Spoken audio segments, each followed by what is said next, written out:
이제 이 높이 제한이 완화가 되었을 경우에 가장 혜택을 받을 수 있는 지역이 어디냐? 이런 부분 한번 살펴봐야 되는데, 지금 2030 계획에서는 이렇게 해놨습니다. 우리가 이제 중심지 체계 살펴봤죠. 그래 도심하고 광역 중심, 지역, 지구 중심, 그리고 이제 이 외지역 이렇게 이제 분류가 되는데 도심 지역과 광역 중심 지역의 상업과 준주거 지역에서는 복합 건물, 뭐 주성 복합이라든지 이런 것이 때는 51층이 가능하지만 주거 지역 주거 공간을 지을 때, 예를 들면 뭐 고층 아파트를 지을 때 35층 이하밖에 못 짓습니다. 그리고 이제 지역하고 지구 중심에는 복합 주상복합이라든 것을 지을 때는 50층 이하, 주거 지역 같은 경우는 35층 이하. 결국에는 이제 동일하게 상업 지역과 준주거 지역이라 하더라도 중심지책의 도심에 해당하느냐, 광역에 해당하느냐, 아니면 지역 지구에 위치하느냐에 따라 가지고 층수가 제한이 되어 있어요. 좀 불합리하죠, 이런 부분들은. 근데 이제 이러한 부분들에 대해서 이제 주거 건물에 대한 35층 이하는 이제 폐지를 하겠다는 부분들이고, 이것도 중공업 쪽도 마찬가지입니다. 35층. 그다음에 이제 일반 주거도 25층, 35층 이하 이렇게 나왔는데 이게 이제 35층 이하의 규제가 이제 폐지가 되면 가장 좋은 지역이 뭐냐면 이 지역이겠죠, 이 지역. 그렇죠. 도심 광역, 그다음에 이제 준공업 지역, 중공업 지역에 있는 부분들, 중공업 지역, 그다음에 상업 준주거 지역에 있는 도심 광역 지역, 지구 지역, 뭐 이런 부분들 좋겠죠. 그래서 특히 이제 중공업 지역이 굉장히 좋다고 봅니다. 중공업 지역이 이제 고층 건물을 지을 수 없게끔 만들어 놨는데, 이제 이게 이제 해제가 되면 고층 건물을 지을 수 있는 그런 이제 되겠죠. 그다음에 이제 3종 일반 주거 지역도 마찬가지입니다. 3종 일반 주거, 2종 일반 주거 지역도 굉장히 좋습니다. 특히 이제 한강변에 있는 부분들, 한강변에 있는 부분들의 재건축 아파트가 혜택을 받을 수 있다고 봅니다. 이런 형태로 이렇게 되겠죠. 그리고 이제 덧붙여 가지고 이제 윤석열 정부의 이제 부동산 정책을 보면 용도 지역을 변경을 하겠다. 그다음에 이제 용적률 상향, 규제 완화, 역세권 첫집 10만 가구, 5년간 서울 지역에 50만 거 신규 공급하겠다. 그리고 이제 재건축 재개발 사업을 활성화시키기 위해 가지고 용적률을 상향 조정을 해주겠다는 부분들, 그리고 역세권을 복합 개발하겠다는 거, 그다음에 이제 재개발 대상지를 확충을 하고 기존에 있는 인허가 부분들이 굉장히 복잡하고 그런 부분들은 이제 통합을 해서 신속하게 인허가 조건을 충족시켜 주겠다라는 부분들, 그다음에 이제 재건축을 하려고 하면 이제 재건축 정밀 안전 진단 기준에 이제 적합해야 되는데 이런 분들도 이제 좀 완화를 하고 재건축의 초과 이익 환수제도 완화를 하겠다. 그리고 이제 분양가 규제도 이제 합리화하겠다는 분들, 그다음에 이제 기부 체납 운영 기준을 이제 제정을 해서 투명성을 제공하겠다. 연립 다가구라든지 다세대 다가구 이런 부분들이 이제 가로정비 사업도 이제 활성화될 수 있는 부분들입니다. 기존에는 이제 주차장이라든지 이런 부분이 부족하면 공동주차장 이런 부분들을 해서 만들기 위해 가지고 뭐 기부 체납을 20% 정도 이제 하는 부분들로 되어 있었는데 그러다 보니까 이제 사업성이 부족해서 소규모 단위의 가로정비 사업이라든지 이런 부분들이 이제 부족했는데 이러한 부분들이 이제 활성화된다 이렇게 보시면 되고 그다음에 이제 역세권 첫집 같은 경우는 분양가 20%만 부담을 하면 장기 대출로 80%를 해서 서민들이 이제 누구든지 집을 살 수 있는 조건을 만들어 주겠다는 것이 이제 윤석열 정부의 부동산 정책입니다. 자, 기반 시설에 입체합니다. 이런 부분들인데 이제 지상철도를 지하화해서 부족한 가용 공간을 해결하겠다라는 부분들이고 이제 기존에 이제 지상철을 중심으로 해서 지하화하는 부분인데 한번 살펴보도록 하겠습니다. 이 지하철 같은 경우는 그 지상철 같은 경우는 이제 고가에 이제 고가를 해서 고가에다가 이렇게 지하철역도 만들고 하는데 보시면 철도가 있으면 양쪽에 단절되는 효과가 굉장히 강합니다. 그리고 이제 이 철로 주변에는 발전이 안 돼요. 발전이 안 되고 특히 이제 고가철도 같은 경우는 고가를 주변에서 고가의 높이만큼 이렇게 이 정도가 이제 개발의 활성화가 안 되는 부분입니다. 그래서 이러한 부분은 이제 고가 지상철을 이제 지하로 넣게 되면 이 부분이 이제 소통이 됨으로 인해 가지고 양쪽의 단절되는 효과를 극복을 하면서 체계적인 개발도 가능하고 이 부족한 가용 공간을 활용해서 새로운 형태의 문화 공간이라든지 공원이라든지 아니면 뭐 지식산업센터라든지 이런 공간을 활용을 해서 이 지역 그동안 낙후되었던 지역 경제를 활성화시키는 공간으로 활용을 할 수 있다는 부분들이 이제 지상철의 지화화 계획입니다. 쭉 보시면 이제 이제 지상철로 되어 있는 분들이 경의선, 국철들이 많죠. 그다음에 경인선, 경부선, 뭐 그다음에 경춘 중앙선, 경원선 이런 부분도 있고, 그다음에 이제 서울 지하철로는 2호선 구간도 굉장히 상당한 부분이 있고, 3호선도 있고, 4호선도 있고, 그다음에 7호선. 이게 가장 이제 많은 게 2호선이에요. 이렇게 보시면 2호선. 그래서 2호선이 이제 지하화가 되면 2호선 주변에 있는 부분들, 그런 부분들이 이제 기존에 지상철로 되어 있던 예를 들면 건대라든지 구의역이라든지 성수역, 그 다음에 이제 쭉 보면은 뭐 합정역 이런데 이런 부분들이 이제 굉장히 지역 경제가 활성될 수 있겠다 이렇게 보시면 됩니다. 그리고 이제 그 가용 공간은 이제 두 가지가 있습니다. 철도와 관련된 그 가용 공간 확보 하나는 이제 기존에 있는 지상철을 지하화해서 공간을 확보를 하겠다는 부분들이고 또 하나는 철도 기지창들, 철도 차량 기지 그런 부분들을 이제 가용 공간으로 활용하겠다는 부분들입니다. 보시면 이제 철도 부지 그 다음에 보시면 이제 노량진하고 영등포, 용산역, 서울역, 수색역 이 부분들이 이제 지상철도를 지화를 이제 단계적으로 이제 지화를 하는데 그 중에서 이제 가장 빨리 하고 싶어 하는 부분들이 이 부분인 것 같습니다. 보시면 서울역, 그 다음에 이제 용산역, 노량진역, 영등포역 이런 부분들, 그 다음에 수색역 이런 부분들인데 이런 부분들이 이제 우선적으로 가장 역세권 중심으로 가장 활발하게 발전될 수 있는 그런 지역이라고 보시면 되겠죠.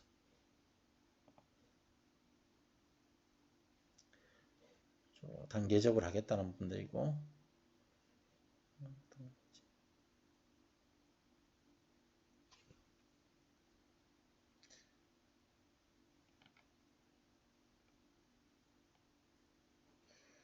자, 그러면 윤석열 정부에서는 대선 공약으로 뭐 어떤 시도 공약을 했느냐 한번 살펴보면 서울 지역에 관련된 이제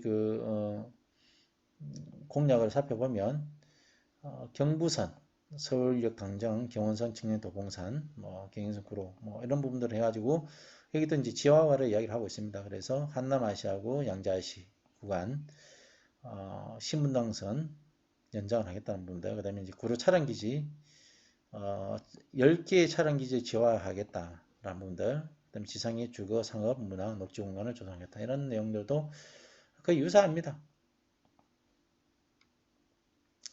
그다음에 그러면 이제 지상철이 지하화 됐을 때의 투자 포인트를 한번 살펴보겠습니다. 왜 이렇게 지하철에 이제 목매여 있느냐, 도시 공간을 조성하는 데 있어 가지고 중요한 부분들은 기존에는 이제 자동차 중심으로 이제 대중교통이 활성화되었다고 한다면 환경 문제가 대두가 되면서 친환경 교통망인 이제 전철 중심, 철도 중심의 교통망이 이제 대세를 이루게 되고 철도 중심으로 이제 도시 공간 구조가 재편이 되게 됩니다. 특히 이제 역세권이라는 부분들은 역세권을 중심으로 해가지고 도시 공간 구조의 핵을 이루게 되면서 역세권 중심으로 이제 토부권 중심의 압축 도시가 이제 개발되게 되겠죠. 그래서 주거, 업무, 상업 공간을 복합하는 역세권 중심의 이제 개발이 되는 겁니다. 이러한 부분들은 향후에 가면 갈수록 이런 발전 방향은 그 중요성이 강조가 되고 있습니다. 환경 문제 때문에. 그래서 될 수 있으면은 환경 오염을 발생시키는 자동차로 이동하는 것을 줄이고 토부라든지 비동력, 자전거라든지 이런 부분들 내에서 모든 생활할 수 있는 그런 생활권을 형성하는 부분들이 이제 가면 갈수록 가중치가 높아진다 이렇게 보시면 됩니다.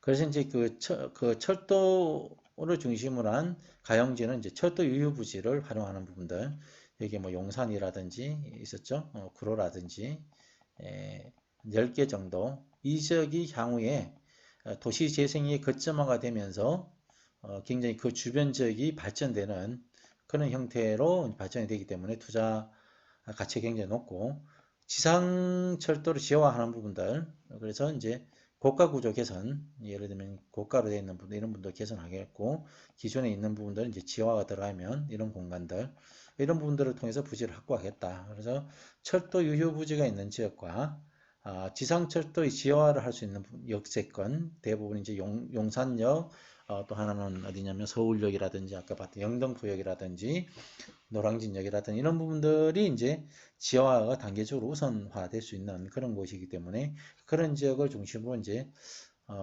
투자 가치가 높아지겠죠. 미래의 교통 이제 인프라입니다. 이 부분들은 이제 4차 산업이 이제 발전이 되면서 자율주행이라든지 그다음에 이제 드론을 활용을 해서 새로운 형태의 이제 대중교통이 이루어지게 되는 거죠. 교통 체계 자체가. 그래서 이제 도심 항공 같은 경우는 이제 하천축을 따라서 항공로가 이루어지기 때문에 도시 하천하고의 접근성이 좋아지는 이제 한강하고의 접근성이 좋은 지역이 이제 도심 항공의 거점화가 되겠죠. 그리고 자율주행도 마찬가지입니다. 한번 볼까요? 새로운 형태의 이제 교통망이 혁신이 오게 되면 이제 교통수단도 많이 달라질 것이고 물류 체계도 많이 달라집니다. 드론을 통한 배송이라든지 이런 부분들이 이제 되기 때문에 굉장히 이제 중요하게 됩니다. 그래서 이제 도심 항공교통을 25년도에 도시명 항공 기반 이런 분들 쭉 이야기해놨고 자율주행 뭐 이렇게 해놨는데 쭉 해놨습니다.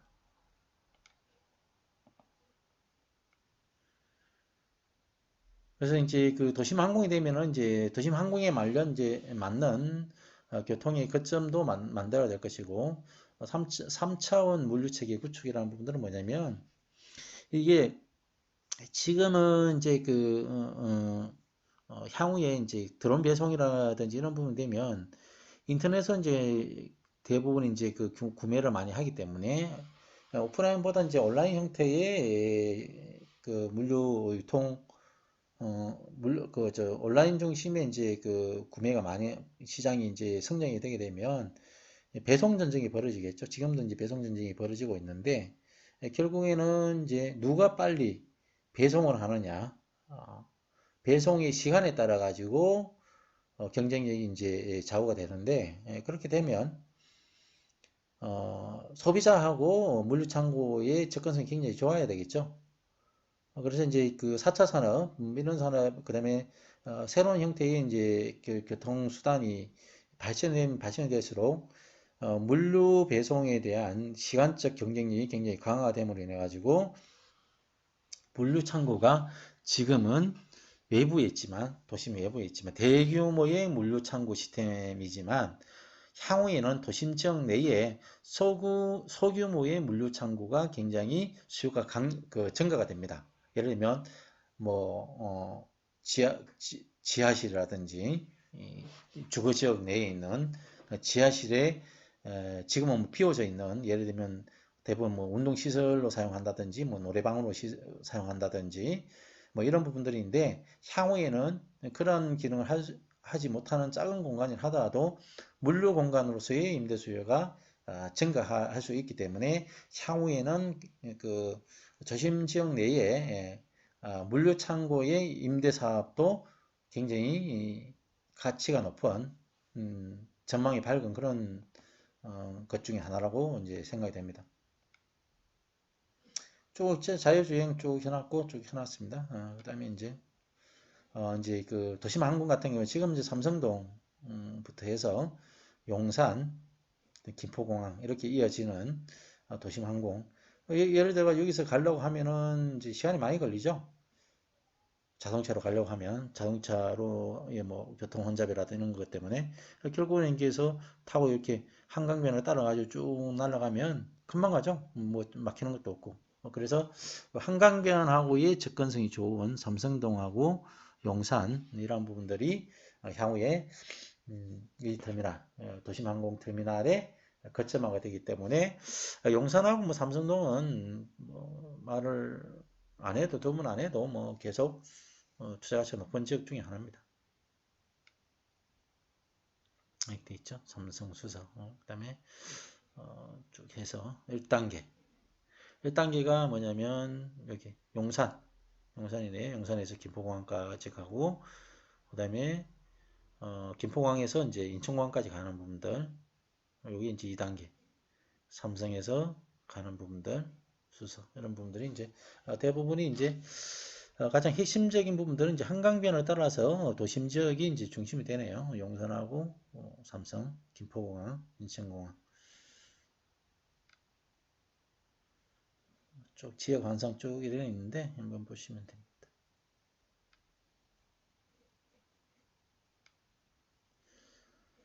교통수단의 환승, 그다음 GTX, 뭐 미래복합형 환승센터 구축한다는 부분들. 그리고 이제 향후에는 이제 그 GTX도 굉장히 중요합니다. GTX 중심으로 해서 하는 부분들. 그다음에 이제 개인 이동 장치라는 게 이제 자전거도 있고 우리 그 타고 다니는 거 있죠? 그 뭐라고 하나 그거 이렇게 애들 많이 차 타고 다니는 거 그런 부분들입니다. 그래서 이제 4차 산업 발전이 되면 새로운 이제 그 이동 수단이 되고 그러다 보면 이제 물류 전쟁, 이거 아까 말씀드린 도시민의 창구, 그다음에 공유 경제가 발전한다 이렇게 보시면 되고. 자 이제 전체적으로 다 봤는데 이 2040 그 기본 계획안을 중심으로 해가지고 투자 포인트를 간략하게 정리를 한번 해보겠습니다. 보행 일상권이 이제 조성이 되면 가로주택 정비 사업도 이제 그 생활권, 보행 생활권 30분 이내에 대블록 중심의 생활권이 이루어질 것이고, 그 다음에 이제 생활권 중심의 이제 재개발, 주거 밀집 지역의 다세대 다가구가 가치가 증가할 수 있다는 부분이고, 수변 중심은 이제 한강변, 공원, 나들섬, 나성 있는 분들, 홍제천, 양재, 탄천, 중랑천. 특히 이제 중랑천 중심이 이제 굉장히 중요하다. 그다음 도림천, 합수 지역, 물이 두 개가 합해지는 지역, 그런 지역이 중요하고, 중심지를 혁신을 해서 국제 경쟁력을 강화하겠다는 부분인데 도심 지역은 이제 용적률 기준을 완화하겠다는 거고 높이 기준 완화. 그다음에 여의도는 용산에 있는 용산 정비창, 그다음에 노량진 옆에 있는 노들섬. 그래서 이런 부분들이 되면 이제 노량진, 용산 이런 부분들이 발전할 수가 있겠고 강남은 이제 경부 간선도로 입찰을 하겠다는 거. 그다음에 이제 서초 IC, 잠원 IC, 그다음에 이제